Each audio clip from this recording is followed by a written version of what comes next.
but it's clearing off to be a nice day. I'm going to start this morning by reading some words you've probably heard somewhere before. Starts off like this: Born in a dead man's town. The first kick I took was when I hit the ground. You end up like a dog that's been beat too much till you spend half your life just covering up. Born in the USA, I was born in the USA. I was born in the USA, born in the USA. Those were words from a song that was made popular by Bruce Springsteen in the 1980s. And if you've heard the song before, just hearing its lyrics simply read, it's almost cringeworthy. I mean, it was hard for me to even get through because they were lyrics of a song that was meant to be sung. And those lyrics, that song was such a huge part of our society back in the 80s. And they almost have to be sung. I mean, it's that's American. It's American in the 80s as Bandanas and Mary Lou Retton and Top Gun, the USA, USA, USA chants. I mean, those those things were more than just words. They captured the patriotic spirit, a spirit much bigger than party lines, a patriotic spirit bigger than Republican, Democrat, or left or right. It captured the spirit of proud to be American. Those lyrics were more than simple words.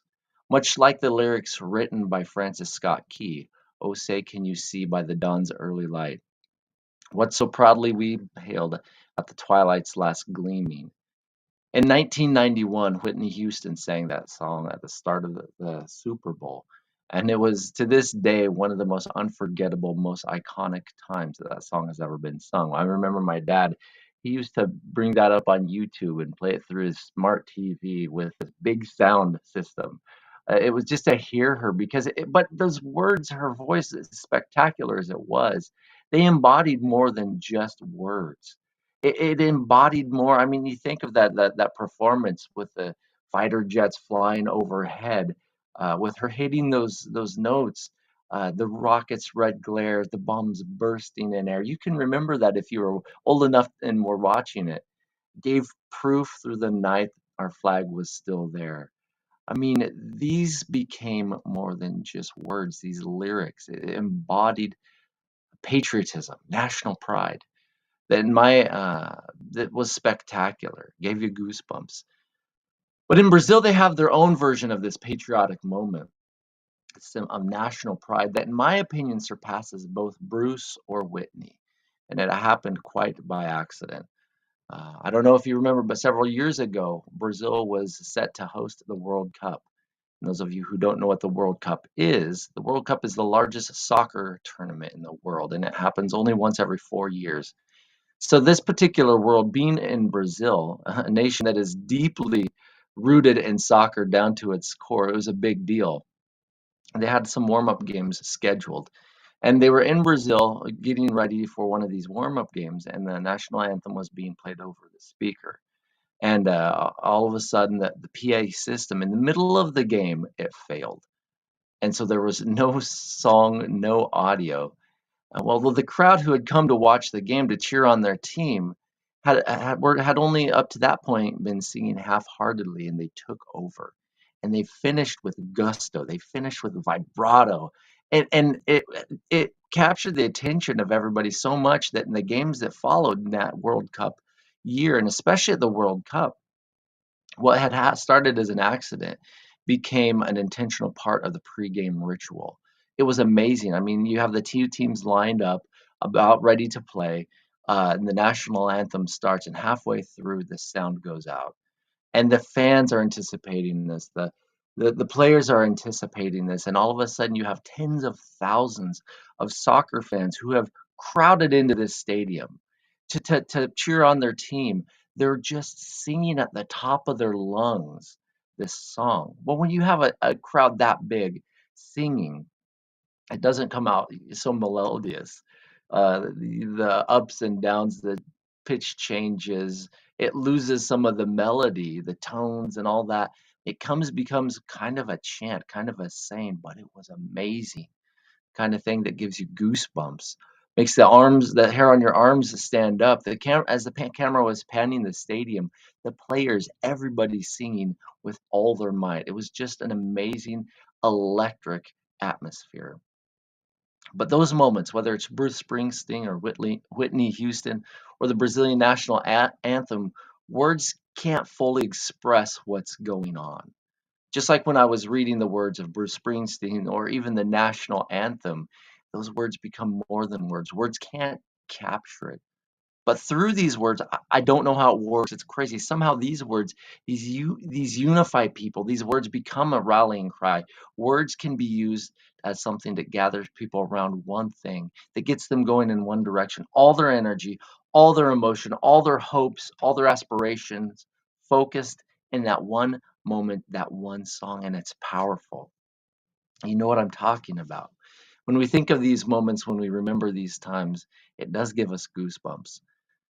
And if that's the crowd of people singing together in a stadium, if that's what it's like, a crowd who's come together to support a sports team made up of individuals who are imperfect, who have good games and bad games, individuals who make up a team who have good games and bad games, teams that can win or lose.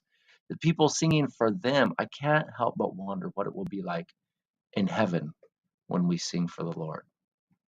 Because when we get there, there will be singing. And it won't be for a sports team or for a nation, for the living God, the creator and sustainer of all things. I can't help but wondering what those songs will be like. There's going to be singing there. I love in the revelation given to the Apostle John how many times he talks about the songs in heaven. When we hear from Isaiah, he talks about the songs in heaven.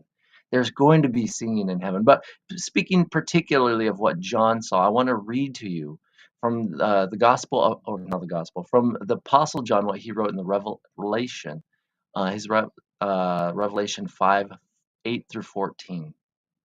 It says in verse 8, now when he had taken the scroll, the four living creatures and the 24 elders fell down before the Lamb, each having a harp and a golden bowl full of incense, which are the prayers of the saints.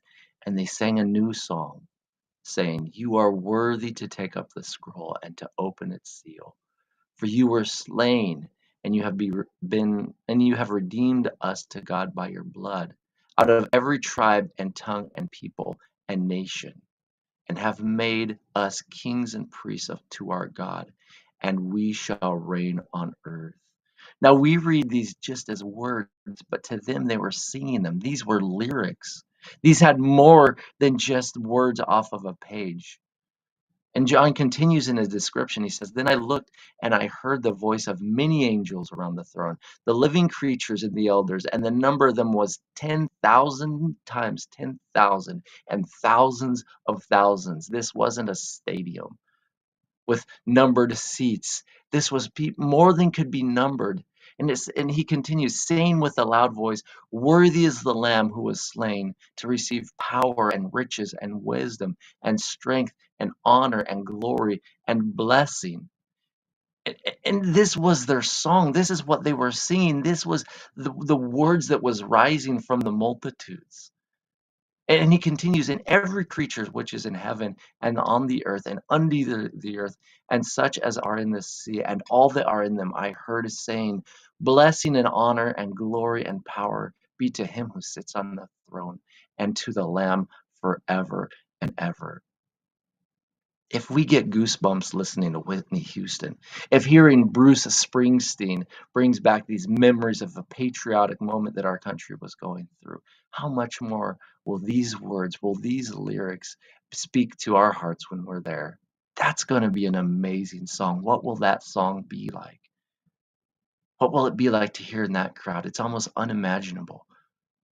I mean, if we get goosebumps here in Whitney or a soccer stadium, well, imagine what our reaction is going to be in that day. John gives us our palates just a taste of what is yet to come. And then he writes, at the end of that song, the four living creatures said, amen, and the 24 elders fell down and worshiped him who lives forever and ever. There's going to be some glorious things happening. There's going to be some magnificent things coming. It's going to be songs sung not about a country, not about players, giving glory to him who is worthy of all glory and honor. May that be something we look forward to, knowing that's in our future.